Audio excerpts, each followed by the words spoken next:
I asked myself, is there enough?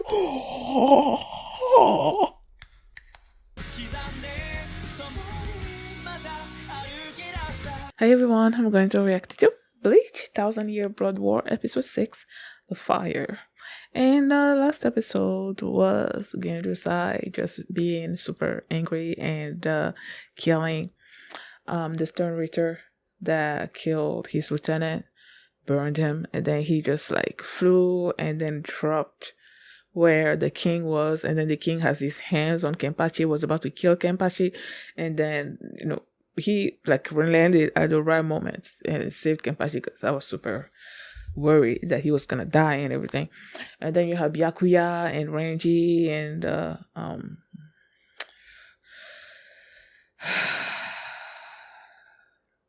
why am I forgetting her name? Rukia. You have them in danger, like super hurt, and then you still have Ichigo in his jail. And then there was someone that killed the Stone Reader that imprisoned Ichigo, and that person, whoever they are, pointed their sword at Kisuke, and I'm like, who the heck is he? Because this person basically saved them, but then they're still pointing the sword at them. So it's like, I don't know. I want to know who that is, and I hope we get into it this episode. So that's what happened last episode. And before we get into this one, if you guys have my reaction, please give it a thumbs up, subscribe, and please consider supporting my Patreon at patreon.com/filmini, and now let's start this episode. And here we go.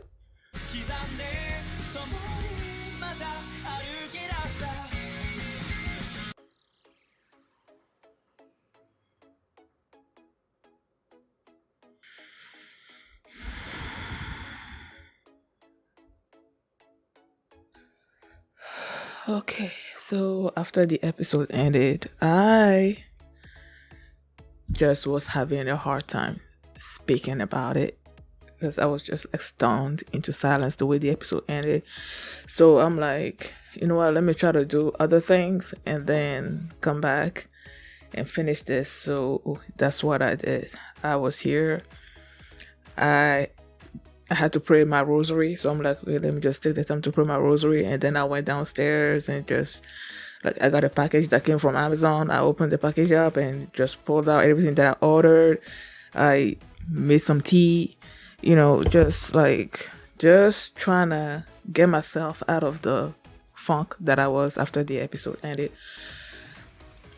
So now I'm back, and I felt like this whole episode, I was just like stunned with everything that was happening. I said I wanted to learn more about what happened with Kisuke and everything, but we saw none of that. This was focused on Genryusai, like him and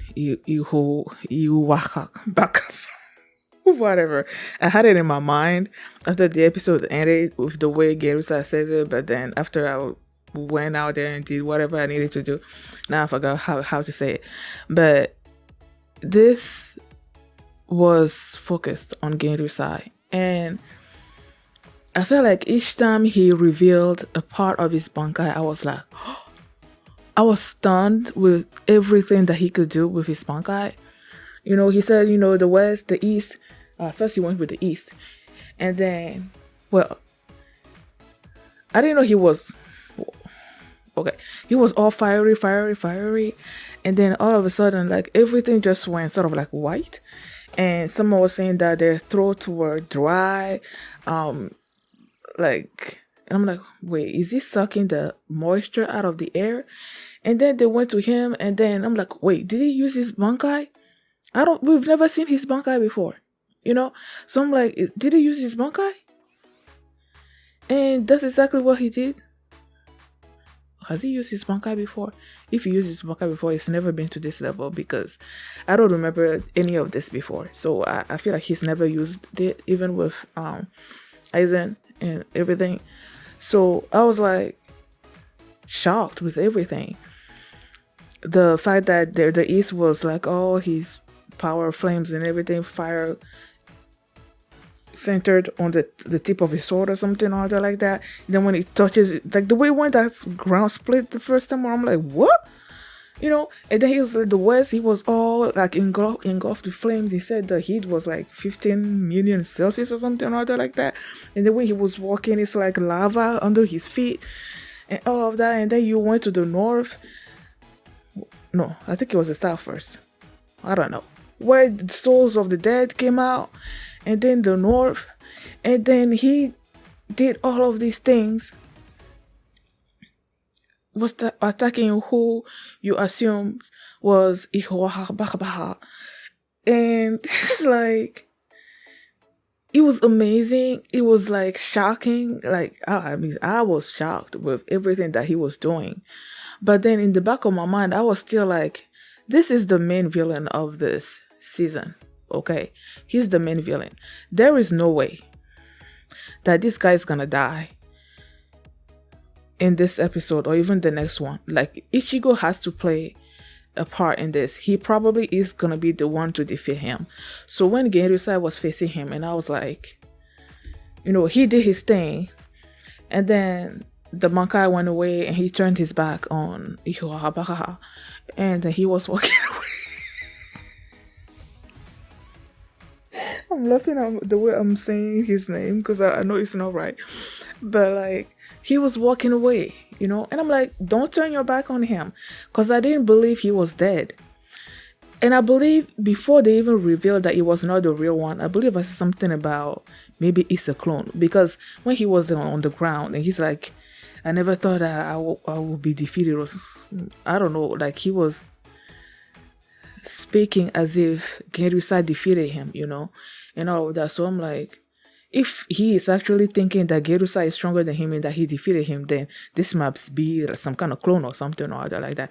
That's what I was thinking, and I believe I said the clone at some point in the episode as I was watching it. And then it was revealed that it wasn't actually the real Ihoahabaha,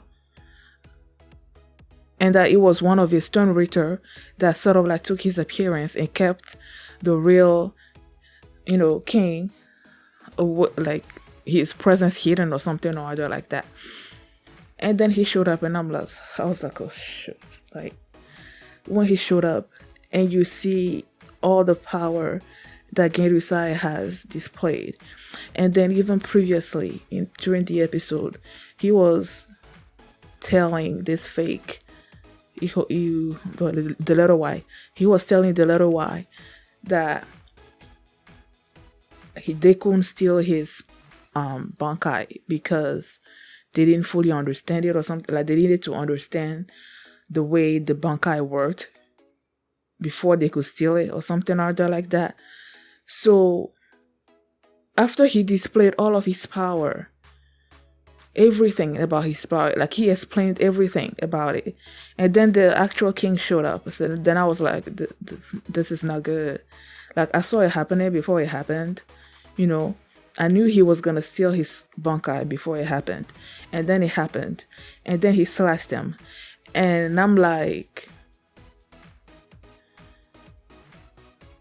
the reason why I was so left in shock, unable to speak, was because there was like contrary feelings inside of me that I'm like, one side of me is like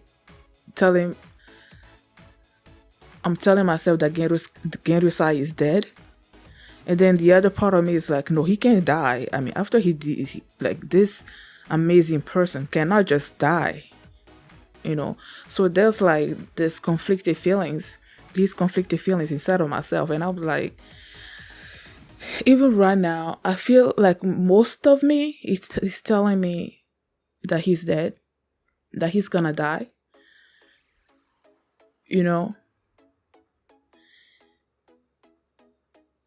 The majority of me is telling me that he's gonna die, which is why I was not able to speak. Like, I just needed to do something else before I came back and talked about this episode.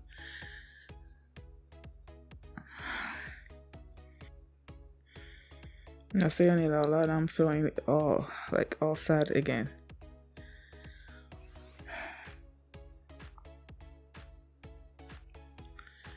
I'm trying to think, was there anything else that happened this episode?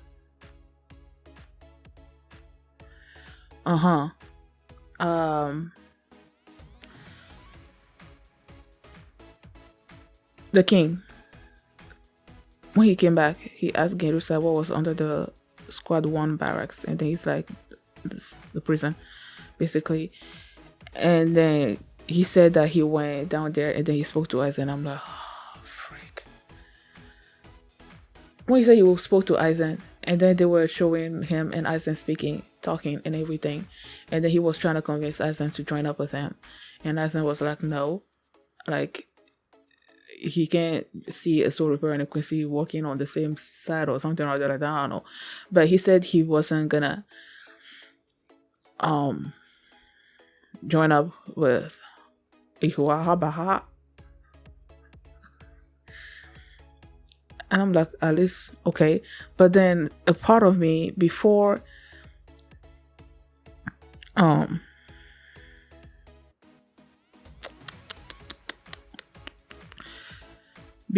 the king stole Genrusa's power, I was like, did he steal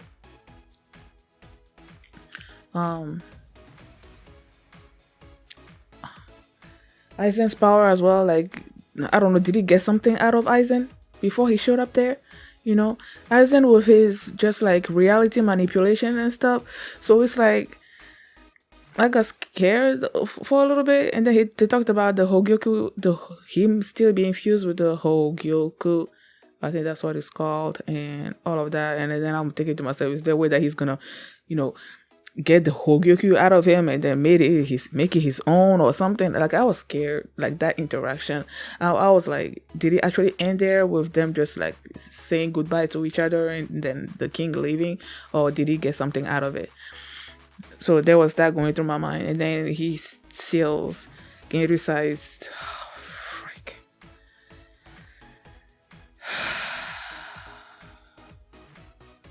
I'm like, this is one Bankai that they should not have. Like, Genrusa's power is like,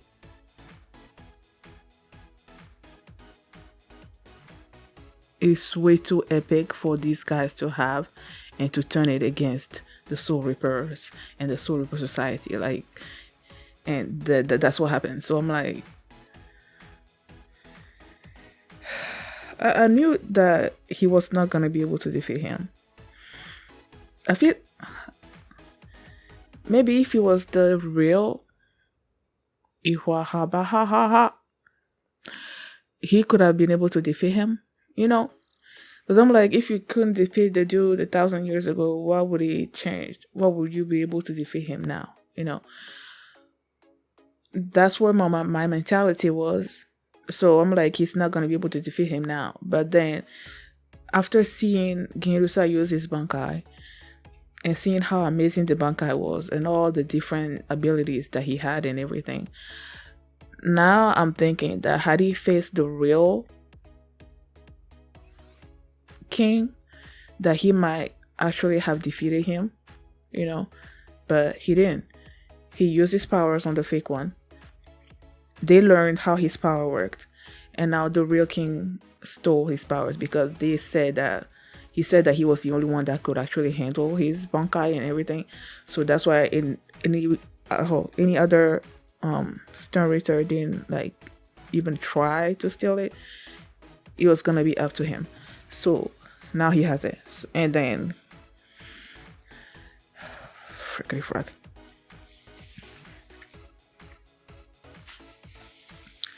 And then there was one part of the episode as well where you had Uryu, because ever since he had sort of had a talk with his father, we haven't seen Uryu, and now he was reading through the memoirs, whatever. He was reading through it, and then he read that 1,000 years ago, the 1,000 years ago thing was actually when they actually tried to eradicate all the Quincy's, and then the 200 years ago part was them just trying to take out any remaining Quincy's,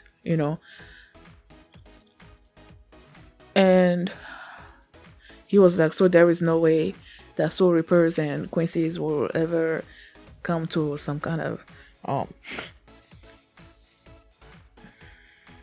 they would never join forces or something or other like that. And then he started remembering Ichigo and all of that. And I'm like, yes, you're a Quincy, but that doesn't mean Uryu. Okay, I'm talking about Uryu. Yes, you are a Quincy. You have Quincy powers and everything, but that doesn't mean that you need to destroy hollows and stuff. You can still be a Quincy and use your powers for something else and not just destroy the souls of the hollows, thereby disrupting the balance between the souls and all that. He doesn't have to do that. Even if all the other Quincy's, that's been their tradition ever since the dawn of time, he doesn't have to do that. So I'm like, just forget about the past and all of that, what Quincy's are supposed to be and represent and all that, and just be you, and just be Ichigo's friend, and just do what's right for humanity and stuff. So I'm like, boy, get off your behind and go help your... Nah, it can't be. I started thinking, was it maybe he was the one? Like that scene with him was just like something that happened previously, that it wasn't happening at the same time as what was happening in with Genryusai and Ihuabaha, that maybe that part of the episode with Uryu happened previously, and then he was the one that actually, like, he went to Hokomundo, and he's the one that killed that jail Stern Ritter, letter J, and all of that. But then I'm like, I don't think that was him, because his powers, it didn't feel quite right. The power of the person that killed the letter J, it didn't quite feel like Uryu's powers. So I don't think that was him. I'm still curious about who that was, but yeah, that's what happened this episode. I'm like 80% sure, but I'm still hoping nonetheless that Genryusai is not gonna die, because I feel like it would just majorly suck. But yeah, thank you guys for watching, and if you like this reaction, please give it a thumbs up, subscribe, and please consider supporting my Patreon at patreon.com/feelmini, where you can find the next episode already uploaded there, and you can also see the full length for this reaction there as well. So thanks for watching, and I will see you next time. Bye. Respect to Papa, respect to Mama, respect to Zombie, respect to Zombie, respect to Zombie.